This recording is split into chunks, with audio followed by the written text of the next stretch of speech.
Meine Lieben, hallo da draußen und willkommen zurück in meinem Uchiverse. Falls du mich noch nicht kennst, mein Name ist Uchi und ich bin hier, um dich wöchentlich zu inspirieren und dich zum Lächeln zu bringen. Wie der eine oder andere von euch vielleicht schon weiß, befinden wir uns aktuell in einer ganz besonderen Zeit. Und nein, das liegt nicht am Sommeranfang oder daran, dass ich letzte Woche Geburtstag hatte und auch nicht daran, dass in Amerika tausende Demonstrationen losgegangen sind und dass wir uns aktuell in der Corona-Phase befinden. Nein, denn es ist Pride Month und das heißt ganz viel gegen Diskriminierung sein, ganz viel für Selbstliebe sein und sich dafür einsetzen, dass alle sich gegenseitig akzeptieren und alle die gleichen Chancen haben, egal wer man ist. Und da in der vergangenen Zeit besonders Asiaten als auch Schwarze Mittelpunkt von Diskriminierung wurden, möchte ich heute mit dir näher auf das Thema Diskriminierung eingehen und erklären, wie es eigentlich dazu kommt, was du dagegen machen kannst und wie du der Gesellschaft und deinem eigenen Umfeld unglaublich viel helfen kannst, indem du ganz einfach du selber bist und dich bedingungslos liebst. Wahrscheinlich wisst ihr schon, dass die Themen meiner Videos natürlich auch stark mit meinen eigenen Emotionen in Verbindung stehen. Und vor allem das heutige Video liegt mir sehr nah am Herzen, da ich selber in meinen Teenagerjahren viel mit Diskriminierung zu tun hatte, aber auch einfach mein ganzes Leben lang schon durch meinen Vater immer mit Diskriminierung indirekt in Verbindung gekommen bin. Denn wie ihr vielleicht mir ansehen könnt, habe ich einen ausländischen Hintergrund. Ich bin halb deutsch, halb nigerianisch und gleichzeitig auch noch dazu homosexuell. Yes, ich stehe auf Männer und stehe dazu. Es war auf jeden Fall in der Vergangenheit nicht immer einfach, denn schon in der Schule habe ich gemerkt, dass ich anders bin, nicht nur aufgrund meines Aussehens, konnte mich so auch nie wirklich einordnen, ob ich jetzt deutsch bin, ob ich jetzt nigerianisch bin. Wer bin ich eigentlich? Ich konnte mich nie mit diesem Nationalismus und diesem Ego des Kollektivs identifizieren. Ich habe mich einfach ich selber gefühlt. Und das hat einfach zu einer Isolation und ganz viel Angst und Einsamkeit und Vertrauensprobleme geführt. Ich habe echt nicht Menschen trauen können, mich öffnen können, mich nicht wirklich mit der Gesellschaft verbunden gefühlt und dann noch on top das Thema mit der sexuellen Orientierung, die zu noch mehr Isolation geführt hat, da ich keinen Ansprechpartner hatte, mit dem ich darüber hätte reden können. Deswegen habe ich mich immer mehr zurückgezogen, nicht an mich geglaubt, gedacht, dass ich nicht relevant in dieser Gesellschaft sei, weil ich mich eh nicht einordnen kann. Und natürlich auch aufgrund der großen Angst, diskriminiert zu werden. Und weil ich einfach nicht möchte, dass andere Menschen das Gleiche durchmachen müssen, was ich durchgemacht habe, will ich mich gegen Diskriminierung einsetzen und nun über dieses Thema sprechen. Und hierbei kommen zunächst zwei allgemeine Arten der Diskriminierung in Frage. Direkte Diskriminierung oder auch bewusste Diskriminierung ist eine Art von Diskriminierung, die viele von uns kennen, denn diese ist einfach sichtbar. Wenn dich also jemand benachteiligt oder etwas Schlechtes gegen dich sagt, nur weil du Asiate oder Schwarze bist, dann ist das direkte Diskriminierung. Indirekte Diskriminierung hingegen ist unbewusst und nicht beabsichtigt und daher viel schwieriger zu erkennen.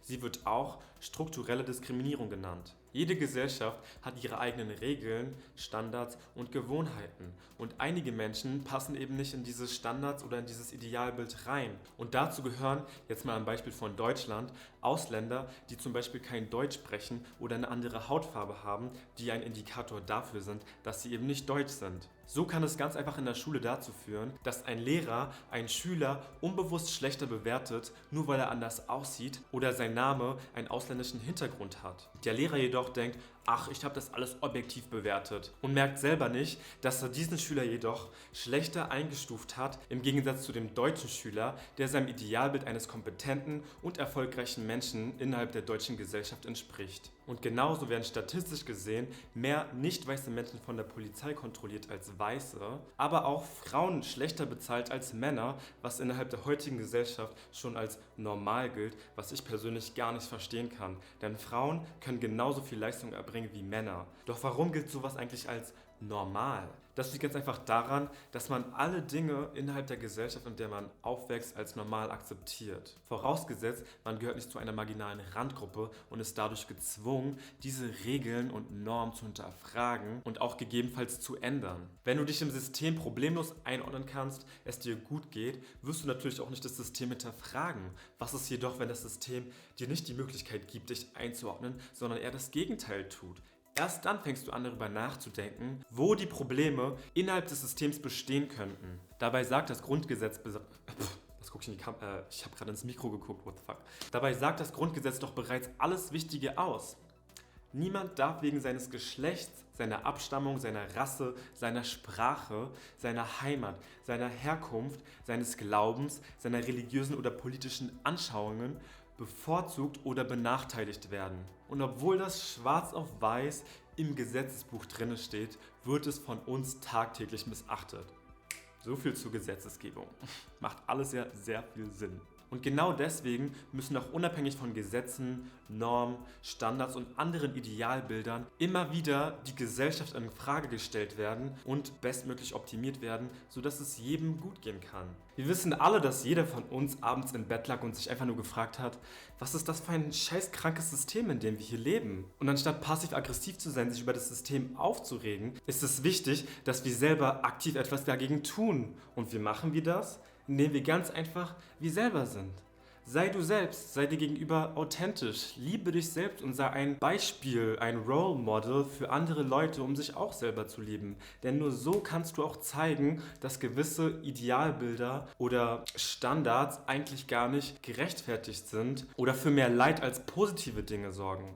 Ich habe selber in der Schule früher immer so viel Angst gehabt, zu mir selber zu stehen, zu sagen, was in meinem Kopf vorgeht, wer ich bin, weil ich nicht wusste, ob ich akzeptiert werde, weil ich nicht wusste, ob das vielleicht negativen Einfluss auf meine Noten hat, ob das negativen Einfluss auf meinen Job hat. Und deswegen habe ich so viel zurückgehalten und das alles in mich hineingefressen und somit auch nicht anderen die Möglichkeit gegeben, durch mich geheilt zu werden. Und mit der Zeit habe ich jedoch meine eigene Community gefunden, Leute gefunden, wo ich wusste, dass ich mich bei ihnen öffnen kann. Und das war auch der Moment, in dem Heilung stattgefunden hat. Und nicht nur für mich, sondern auch für die Menschen um mich herum. Denn andere Leute, die vielleicht ähnliche Probleme haben, können so jetzt auch erkennen, hey, was der da labert, macht eigentlich voll Sinn. Ich muss das jetzt auch so machen. Ich werde mich jetzt auch mehr lieben lernen und auch andere Leute mit noch mehr positiver Energie anstecken und somit die Welt stückweise heilen. Denn wenn wir andere Leute wirklich lieben, dann wollen wir ihnen bewusst machen, was sie nicht sehen können. Somit ist Aktivismus nicht nur mutig und mitfühlend, sondern auch ein Zeichen der Liebe.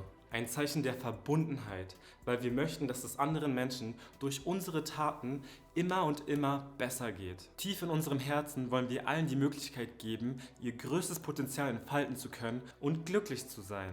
Das System möchte das jedoch nicht. Es möchte dich schwach halten, für Trennung sorgen. Denn wer sich nicht geliebt und unverbunden fühlt, ist viel leichter zu kontrollieren und zu unterdrücken. So wirst du niemals dein volles Potenzial ausschöpfen können und die Welt zu einem besseren Ort machen.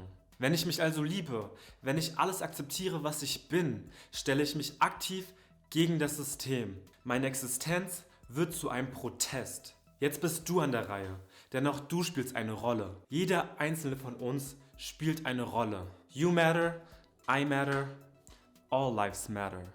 Dankeschön. Was ist deine Meinung zum Thema? Wurdest du selbst schon mal Opfer von Diskriminierung? Und wenn ja, wie gehst du selber damit am besten um? Lass es mich doch in den Kommentaren wissen. Und wenn dir das Video gefallen hat, kannst du natürlich auch gerne ein Like da lassen. Hier kannst du dir auch nochmal die Meinung von anderen Leuten zum Thema Diskriminierung und Rassismus anhören. Und mit diesem Video erhältst du noch mehr Tipps, um dich noch einfacher lieben zu können. Vielen Dank fürs Zuschauen, habt noch einen wunderschönen Tag und bis zum nächsten Mal in meinem Uchiverse.